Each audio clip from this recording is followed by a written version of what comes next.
Hey everybody, Carpo again. I wanted to ask if you, how do you know when people are lying? How do you know when someone's lying to you? Blatantly lying. Well, that's one of those things that people say, well, I can sense in a person if they're telling the truth or not. Or they do certain expressions. Someone who looks into the psychology behind lying, they'll see people twiddle their fingers and do random things and make gestures and blink a lot. And there are many signs that a person's lying. But that's not the kind of lying I'm talking about. I'm talking about how do you know when a person's not telling you the truth because what they perceived is incorrect. Now, this ties into my last video about perceptions because, I mean, it's something that fascinates me, you know, and science will say the way a person perceives something is, will determine the outcome quite often. Like the double slit experiment where, you know, is light a wave or a particle? You get the wave-particle duality going on, and then you get into quantum physics and quantum non-locality, and you start seeing all these different, you know, microscopic alterations in the way that the universe is by the way we perceive it. So the people that I'm talking about are the ones, YouTube's a great example because there are a lot of people spreading truth out there. And what I spread is my perception. And I'm very clear in that, you know, this is everything that I say is my perception of what I've learned, what I've experienced, what I've read. And I have read a lot, and I've learned a lot. But at the same time, I'm humble because I know that my reality is completely different from every one of yours. And that's why I think that I love the community, is because people can share what they know and be honest about it if they're willing to be honest and look inside themselves. So what about the ones that really think that they're telling the truth, but they're not? Who are we to say that they're not, I guess, is my point, because there's no way for us to prove if a person's mistaken or not. If they said they saw something, you know, a person sees something and and they post a video about it, people are often going to come on and start bashing them and saying, oh, it was this or it was that, and 90% of the time it may well have been. Like when I talked to Lobo the other day, he was talking about the second sun in the sky thing and planet or whatever it may be, and I pointed out sundogs to him. When sundogs are atmospheric phenomena that cause it to look like there are two suns in the sky, and it's pretty common. But neither one of us are quite sure of what we really believe about that, but we're both open enough. You know, he's leaning more towards something maybe, and I'm leaning more towards maybe not something. But both of us inside know that there is something going on, that people are perceiving this or seeing this for a reason. And that's how we can have a rational discussion and come across and learn from it. So what do we do? I mean, we can't determine whether a person's lying or not for sure. We can't, not lying, but not telling the truth. And if each person perceives individually, then that would mean that perhaps the person did see what they saw. Now, I'm starting to lean towards this belief, and I'm talking about everything here, you know, ghosts and orbs and, you know, whatever it may be, you know, voices in the head, you know, talking to ancestors, seeing auras, all that kind of stuff. These are things that we can't prove a person can't see, but the evidence is starting to lean towards the fact that there are some gifted folks out there. And people will often point to, well, you know, it's always one type of person that seems to, you know, have these experiences. That's not true at all. It's just that we pick out the ones that we choose to, you know, find a way to insult. When good, valid doctors come forward and they start talking about stuff, we call them delusional. I mean, like, you know, people don't want to believe that another person may have had an experience. And people are more threatened when that person has credibility. And that's what I'm kind of leaning towards here. Now, if a person comes on and they have like 1 or 2 videos on YouTube, and then they say they saw, you know, orbs or ghosts or something, you know, people aren't really going to comment about it because it's just, oh, another person. Now, if a person has, say, millions of viewers and they start posting, that's when the controversy starts.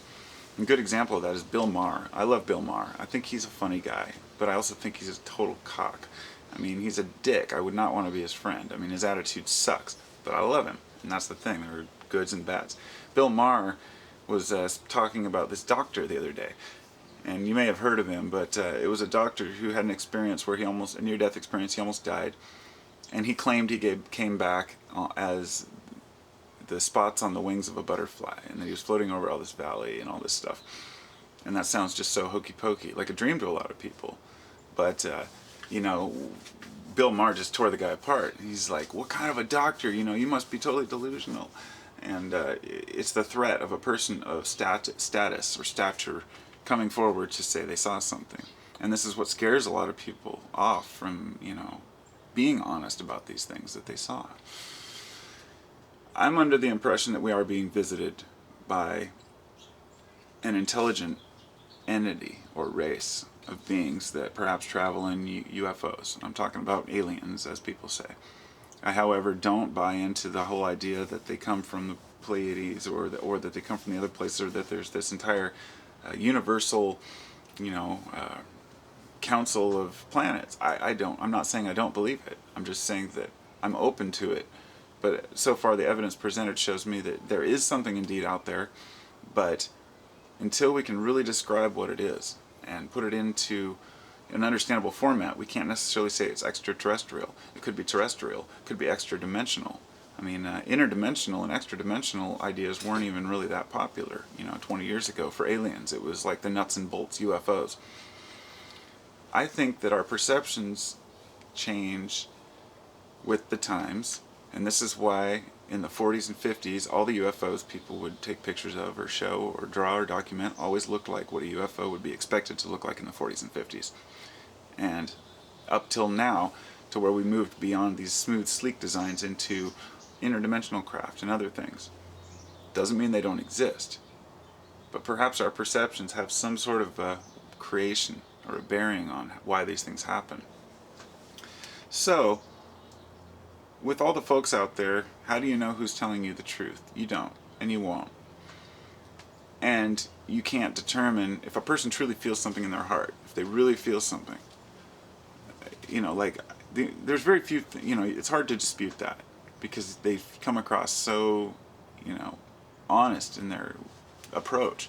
And that's why I have to question myself every day and my beliefs. If I develop some sort of a thinking system that works for me, I have to question it constantly. And one example for me is, like, my reality is that, you know, turning the other cheek and being peaceful, you know, often for 6 months I'll be that way, and then for a month or two I will be conniving, maybe turn on people who are harsh. You know, I'm never the kind of person who seeks revenge. That's not my thing at all. But I have something inside me where I have to be honest with myself, where I like to kind of, you know, pay it forward, I guess, you know, whether it's good or bad. And so what I'm saying is that I think that my emotions change with the seasons and with the planetary alignments, solar activity, all these things. I truly believe that is one belief system that I have, that we are affected by all the electromagnetic action that happens in the universe. But that's just because that's what I'm into, and that might be completely false. I don't think it is, but that's what I'm saying. That's my reality. And we have to all remember that next year that reality might change. You know, the things that we saw may not be what we think we saw. But I think that we're starting to get a wider view of what is going on in the universe. And the reason why it seems so confusing right now is because, well, there's a lot to learn. And I think, you know, if I could tie this up, one issue I really wanted to talk about was this doomsday crap. You know, it's got to stop. It really does. You know, I was watching Grandpa Coyote's video earlier, and he was talking about exactly that too. Something that's been on my mind, but this whole crap about the FEMA coffins, the fear that we have, and these are a lot of folks that are really spreading this, quote, truth, you know, on the internet, and making people scared of what's going on. Living in fear is not productive. It's not going to solve anything. It's not going to cure any of the ailments of society. There are things going on behind closed doors that we can't ignore, but there are things also that we can't do a damn thing about. And on the other side, there are things that are completely irrelevant to the situation. people putting out their fear. They're talking about how they're getting trains ready to round up all the American people, and they're going to send us all to these camps, and they're gassing us, and they're killing us with chemtrails, and they're killing us with this and killing us with that. It's got to stop, and I try to tread lightly on that, but I can't anymore because it's unproductive. It's not doing anything for our society. I've been sitting back waiting for people to make changes on these issues, but nothing's changing because there's nothing to change a lot of the time. And I try to be respectful with these people when I discuss the issues, but what they believe is their truth, and they believe it's the truth, and there's no way around it. So even if you just creep into one of these videos and say, hey, there's maybe a possibility that it couldn't be what you think it is, they'll shut you out, and that's not right. That's just not right. That is not truth. That is ego trying to hang on to some sort of a fear, it's an energy. People suck fear just like they suck happiness, and that's leeching off of the fear of society. There are no trains rounding up people for FEMA camps. There is no, there's no plan to destroy the world population, at least not in the mainstream, and it'll never be carried forward. There may be a few people out there with some crazed intentions, but it'll never be carried forward. And even if it is, it's not worth worrying about. And, people will disagree with that, and they're totally entitled to that, But I've been there. I know what it's like to live afraid of the government or afraid of what might happen. We got bigger issues to tackle than FEMA trains. I mean, seriously, there are some things that we could all put our minds toward, and that's the society we live in, I guess. That's where we're at, Even by countering people who are feared, their truth is so strong they will not be swayed. So, that's that. I got that off my chest. Anyway, I hope everyone's having a great day. And it's always nice to discuss the issues with y'all. So, feel free to leave a comment. I've had people leave comments where they say, oh, I hope I don't, I'm not trying to stir up anything, and they disagree. And I say, hey, that's awesome. I love it when people disagree. As long as they're doing it in a rational way and they have something to retort with, I think that's phenomenal. And that's what it's all about. That's how we can distinguish who's telling the truth and who's not. But we can't always know just because a person is truthful that what they're saying is really real. And that's the bottom line. So, peace.